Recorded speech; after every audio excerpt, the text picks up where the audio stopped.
Some of the greatest minds are gathered in Cape Town to shape the future of mining on the African continent. The Investing in African Mining Indaba is drilling into several areas of concern and growth for the sector, including electricity generation and, of course, issues of safety. ENC's Heidi Jokos is tracking that story for us. She's joining us now live from the Cape Town International Convention Center, the venue of the Indaba. Morning, Heidi. Well, issues of growth, issues of power, issues of safety, all those are coming together there, and these investors want some good answers, and because South Africa's mining industry needs to flourish.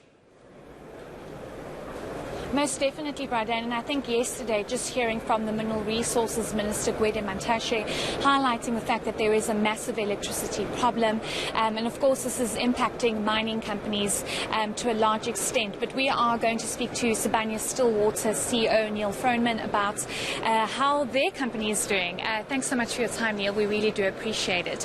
I think we should just start off with the fact that Sibanye did announce that they were going to retrench over 5,000 workers, and you guys have recently just announced that that number has dropped subsequently to only just over 1,000 workers. Is this an indication that business is doing slightly better, or have you just re-looked at the retrenchment process?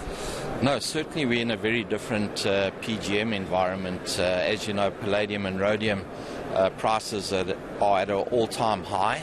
The only retrenchments that were effectively put in place were shafts that have had to close because they've come to the end of their life. So pleasingly, we have managed to save some jobs, and we have a social responsibility to do that where we can. So that was a good outcome.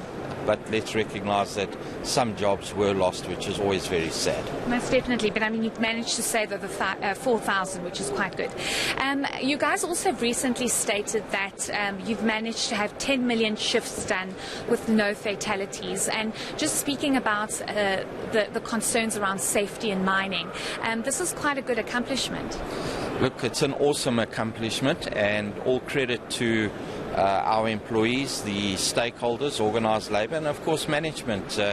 It's something we worked very hard to do. We had that unfortunate spate of fatalities in 2018.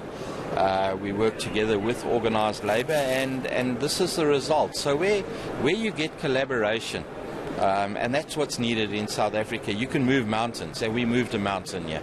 Okay. And then just speak to us about yesterday. We heard the Mineral Resources Minister, Gwede Mantashe, speaking about the issue around the electricity crisis. And we do understand that many mining companies have been heavily affected by all these outages. From Sibanye-Stillwater, how do you receive that news? Listen, I receive it positively. It's a pity that it's taken 2 or 3 years to unblock the approvals process. Electricity is our single biggest risk, and I dare say most companies, mining companies that are energy intensive, will have the same risk on their risk register. Crime is another big issue. We are being attacked on a daily basis. But coming back to energy security, we all joined at the hip with Eskom.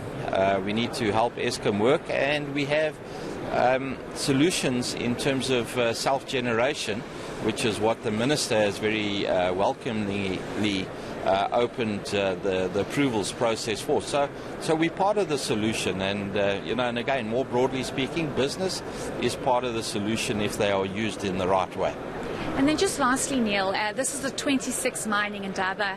Many are saying it's quiet this year, but perhaps speak to us about your perceptions on the mining industry going forward. Many are saying it's a sunset industry and not a sunrise industry, where it's looking rather gloomy. Yeah.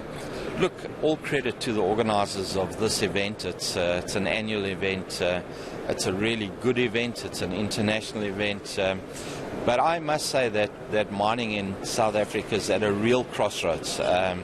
The numbers speak for themselves. This is not my perception, or there's an objective set of numbers that tell us there's a lack of investment, there's a lack of economic growth, and government needs to look at why that is happening. Clearly what they are doing is not driving investment. So I can tell them what the issues are: regulatory certainty, a lack of a business-friendly environment, an outdated Labour Relations Act. They need to get their act together address those issues, and we will see investment in economic growth. So the numbers are talking. We're at a crossroads, and something needs to be done. Hopefully government can take some action. Thanks so much, Neil. We really do appreciate your time. So that was Neil Froman from Sibanye-Stillwater, the CEO, just speaking to us about their perceptions around the mining Indaba, the mining industry, saying the issues are on the table, but it's time for government to act. Radan? Yeah, and to act they might. You know, we talk reforms, or government rather talks reforms since President Cyril Ramaphosa came to power, but people are looking for implementation. They're looking for those tough, difficult decisions that need to be made. Thank you very much, Heidi Jokos, on the ground there at the Cape Town International Convention Centre in the mother city, of course, the venue of the mining Indaba.